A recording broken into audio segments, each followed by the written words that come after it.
Back pain ऐसी problem है जो कभी ना कभी किसी को ज़रूर होती ही है। आजकल 30 साल 35 साल में स्पेशली वो जो ऑफिसेज में काम करते हैं, जिनके बैठे रहने का काम है, उनमें बैक प्रॉब्लम्स होती ही हैं। अगर आप उनका MRI करा के देखेंगे तो ज़्यादातर लोगों में डिस्क बल्ज मिलेगा ही। और इनफैक्ट टीनेजर्स में भी बैक प्रॉब्लम्स बहुत हो गई हैं।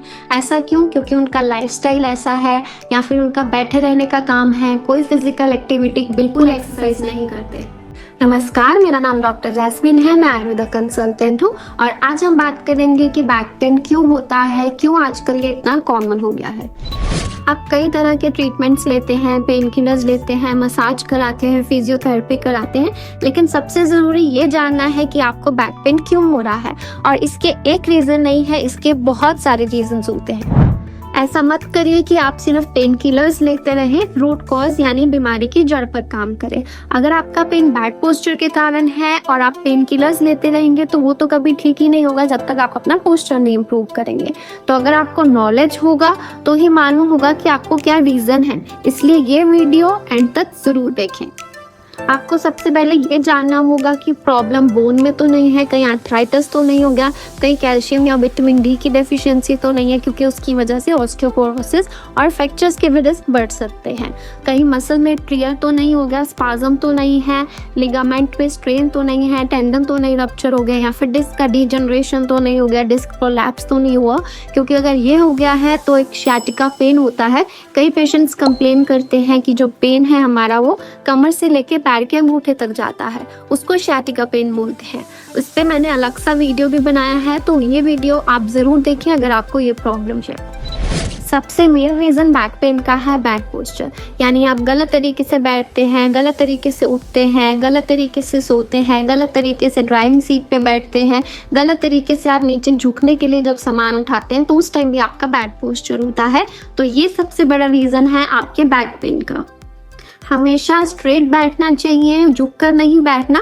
आपकी बैक स्ट्रेट होनी चाहिए, शोल्डर्स रिलैक्स्ड और पीछे की तरफ होने चाहिए, बैक आपकी पीछे से सपोर्टेड रहे और जो आपके हिप्स हैं दोनों हिप्स पर इक्वली वेट डिस्ट्रीब्यूट हो। ये नहीं कि आप एक साइड पर भार दे रहे हैं। नीज आपके 90 डिग्री पर होने चाहिए और जो फुट है वो फ्लोर पर फ्लैट होने चाहिए। और जब आपको उठना है तो भी बैक स्ट्रेट करके उठना है, बैक को ऐसे बेंड नहीं करना है और लॉक नहीं करना है अपनी नीज को। अगर आपका ज़्यादा देर बैठे रहने का काम है तो आपने बीच बीच में एवरी 30 मिनट्स ब्रेक लेके 5 मिनट वॉक ज़रूर करना है। जब आपका पोस्चर सही नहीं होता तो मसल्स में खिंचाव हो सकता है, इंजरी के रिस्क बढ़ सकते हैं, लिगामेंट्स पर स्ट्रेन पड़ सकता है, खिंचाव पड़ सकता है, जॉइंट्स में वियर एंड टियर हो सकता है और आर्थराइटिस का रिस्क बढ़ सकता है। और अगर आप झुककर बैठते हैं तो रीढ़ की हड्डी पर प्रेशर पड़ता है, जिसकी वजह से जो रीढ़ की हड्डी के बीच में डिस्क होती है उसका प्रोलैप्स हो सकता है। और आपको सिर्फ बैक पेन ही नहीं, ऐसे झुककर बैठने से या बैक पोस्चर से आपके नी में पेन हो सकता है, लेग्स में भी पेन हो सकता है और नेक में भी पेन हो सकता है। दूसरा कि अगर आपका वेट ज़्यादा है, सेंट्रल ओबेसिटी है, आप आउट ऑफ शेप है, तो उसकी वजह से भी आपके बैक पर प्रेशर पड़ सकता है, डिस्क पर प्रेशर पड़ सकता है और आपको बैक पेन हो सकता है। कई लोग कहते हैं कि हमें एक्सरसाइज से पेन होता है। एक्सरसाइज से कैसे पेन हो सकता है? अगर आप रोज़ एक्सरसाइज करते हैं, रेगुलर एक्सरसाइज करते हैं, योगा करते हैं तो आपको पेन नहीं हो सकता। बट अगर आपका वेट ज़्यादा है, आप एक्सरसाइज नहीं करते और किसी दिन आप बहुत ज़्यादा एक्सरसाइज कर लेते हैं तो पेन तो होगा ही। या फिर अगर आप रोज़ 10 मिनट की एक्सरसाइज करते हैं या और फिर आप किसी दिन 45 मिनट्स की, 50 मिनट्स की या घंटे की एक्सरसाइज कर लें तो डेफिनेटली पेन होगा। तो एक्सरसाइज करने से पेन नहीं होता है। डेली अपनी कैपेसिटी के अकॉर्डिंग एक्सरसाइज करें और आपका एक्सरसाइज करते हुए कैसा पोस्चर है वो भी डिपेंड करता है, कहीं किसी मसल में या कहीं पर खिंचाव ना पड़ जाए, इस बात का भी ध्यान रखना होता है।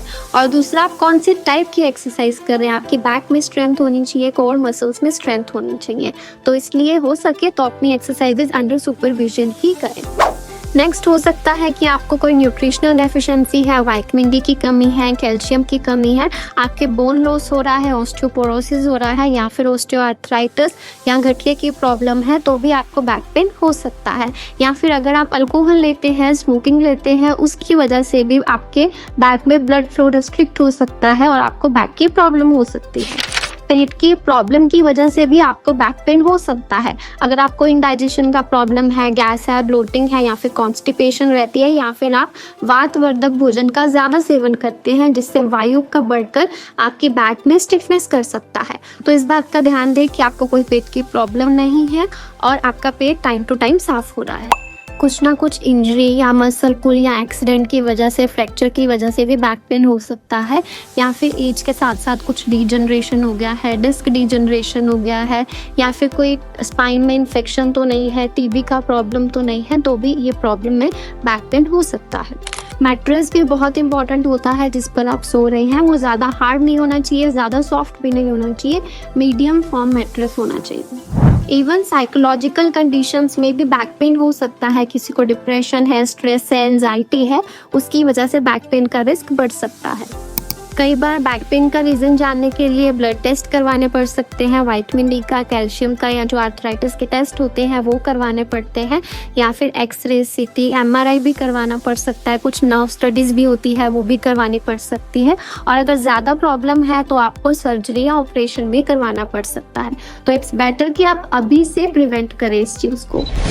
अपना पोस्चर सही करके रखें, ज़्यादा देर बैठे ना रहें, रेगुलर एक्सरसाइज करें, योगा करें, अपने बैक की स्ट्रेंथ बढ़ाएं, फ्लेक्सिबिलिटी बढ़ाएं और अपने पेट का भी ध्यान रखें।